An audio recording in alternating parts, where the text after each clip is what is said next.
Hi friends, welcome back to our channel. ఈరోజు వీడియోలో కలియుగాంతంతో ముడిపడి ఉన్న యాగంటి క్షేత్రం గురించి చెప్పబోతున్నాను. ఈ వీడియోని స్కిప్ చేయకుండా చివరి వరకు తప్పకుండా చూడండి.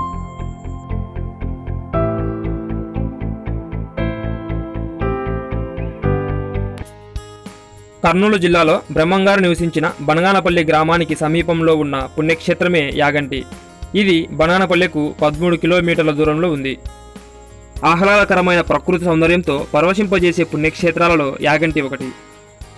ఇక్కడ ఉమామహేశ్వర స్వామి ఆలయం నెలకొని ఉంది. ఈ క్షేత్రంలో ప్రతిరోజు ఉదయం 6 గంటల నుండి మధ్యాహ్నం 1 గంట వరకు మరియు మధ్యాహ్నం 3 గంటల నుండి రాత్రి 8 గంటల వరకు భక్తులకు దర్శనం ఉంటుంది. శని ఆదివారాల్లో మధ్యాహ్నం 1 గంట నుండి 3 గంటల వరకు కూడా భక్తులకు దర్శనం ఉంటుంది. బనగానపల్లి నుండి యాగంటికి పల్లె వెలుగు బస్సులు మరియు షేర్ ఆటోలు ప్రతిరోజు తిరుగుతూ ఉంటాయి. అయితే ఆర్టీసీ బస్సు రోజుకు 2 సార్లు మాత్రమే బనగానపల్లె యాగంటి మధ్య తిరుగుతూ ఉంటుంది. అది కూడా ఉదయం 7 గంటలకు మళ్ళీ మధ్యాహ్నం 3 గంటల 30 నిమిషాలకు ఉంటుంది. ఈ క్షేత్రాన్ని శివరాత్రి రోజు, కార్తీక మరియు శ్రావణ మాసాలలో లక్షల కొద్ది భక్తులు స్వామివారిని దర్శించుకోవడం జరుగుతుంది.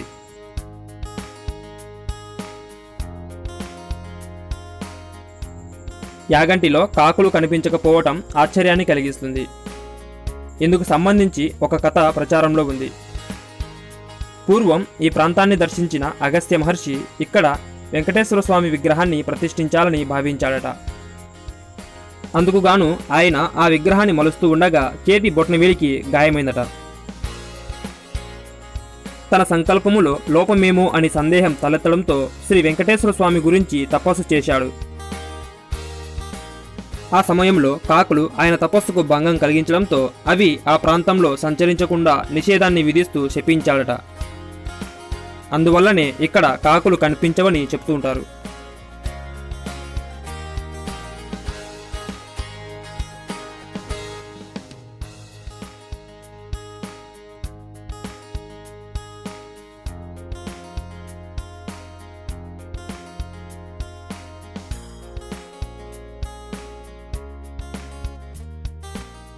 ఈ క్షేత్రం యొక్క పరిసర ప్రాంతంలోని కొండలు ఎర్రమల కొండలుగా ప్రసిద్ధి పొందినవి. ఈ ఎర్రమల కొండలనందు అనేక గుహలు ఏర్పడి ఉన్నవి. సహజ సిద్ధంగా ఏర్పడిన ఈ కొండ గుహలు మనల్ని ఆశ్చర్యచకితులను చేస్తాయి.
శంకర గుహ ప్రకృతి రమణీయతతో ప్రశాంతంగా ఉండి ధ్యానము చేసుకొనుటకు అనుకూలమైన ప్రదేశము ఈ గుహ. మహామునులు ఎందరో ఇక్కడ తపస్సు చేసి మోక్షమును పొందారని ప్రతీతి.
ఇక్కడ ఉన్న ఆలయాన్ని తొలుత శ్రీ వెంకటేశ్వర స్వామి విగ్రహాన్ని ప్రతిష్ఠించాలనుకుని కట్టారని, కానీ తయారైన విగ్రహంలో చిన్న లోపం ఉన్నందున శ్రీ వెంకటేశ్వర స్వామి విగ్రహాన్ని ప్రతిష్ఠించలేదని, స్వయంభూగా ఆ చుట్టుపక్కల వెలిసిన ఉమామహేశ్వర స్వామి వారిని తీసుకొని వచ్చి ఈ ఆలయంలో ప్రతిష్ఠించారని ఒక కథ ప్రచారంలో ఉంది.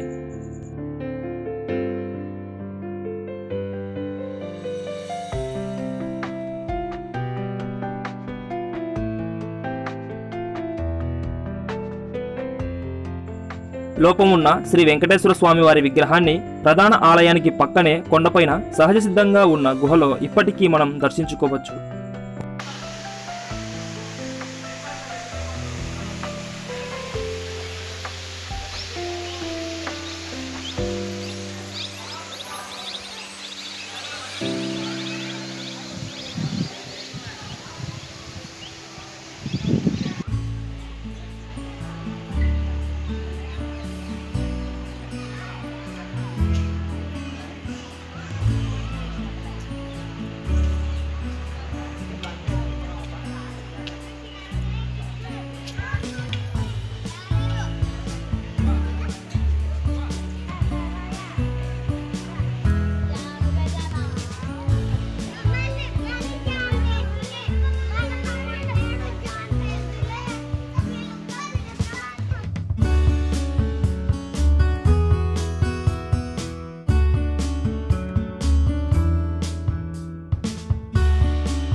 ఇక్కడి దేవాలయమునకు వాయువ్య భాగాన సహజముగా వెలిసిన పుష్కరిణియే అగస్త్య పుష్కరిణి.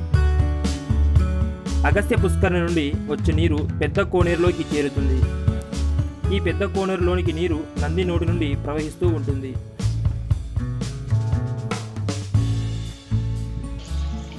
ఈ పెద్ద కోనేరు ప్రాకార కుడ్యములపై అనేక శిల్పములు చెక్కబడి ఉన్నాయి.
ఇక్కడ ప్రధాన ఆలయ ముఖమండపం నందు ఈశాన్య దిశలో నందీశ్వరుడు వెలిసి ఉండడం ఈ క్షేత్రం యొక్క ప్రత్యేక ఆకర్షణ.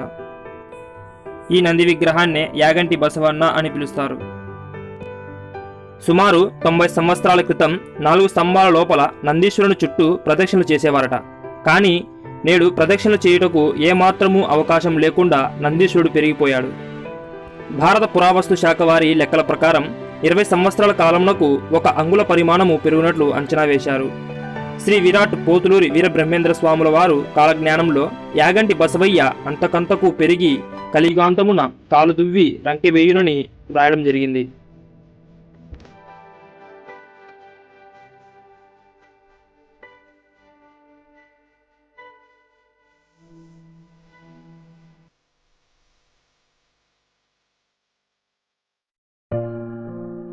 ఇక్కడ ఉన్న అగస్త్య పుష్కరిణిలోకి నీరు ఈ క్షేత్రమునకు 15 కిలోమీటర్ల దూరంలో ఉన్న ముచ్చట్ల క్షేత్రం నుండి పర్వత సానువుల గుండా ప్రవహించుచున్నట్లుగా అనుమానించి శ్రీ అగస్త్య మహాముని ముచ్చట్ల క్షేత్రంలోనున్న నీటిలో పసుపు కుంకుమను కలపగా ఆ నీరు వచ్చి ఈ పుష్కరిణిలో కలిసినది. ఈ విధంగా కనుగొన్న పుష్కరిణి అగస్త్య పుష్కరిణిగా పిలువబడుచున్నది.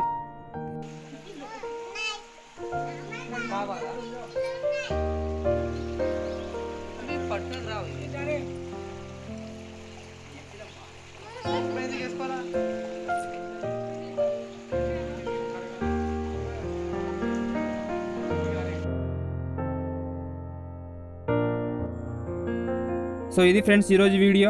ఈ వీడియో మీకు నచ్చినట్లయితే లైక్ చేయండి, షేర్ చేయండి, కామెంట్ చేయండి. ఇలాంటి మరిన్ని వీడియోస్ కోసం మా ఛానల్ని సబ్స్క్రైబ్ చేయండి. మా వీడియోస్ని నోటిఫికేషన్ ద్వారా పొందాలంటే పక్కనే ఉన్న బెల్ ఐకాన్ని యాక్టివేట్ చేసుకోండి.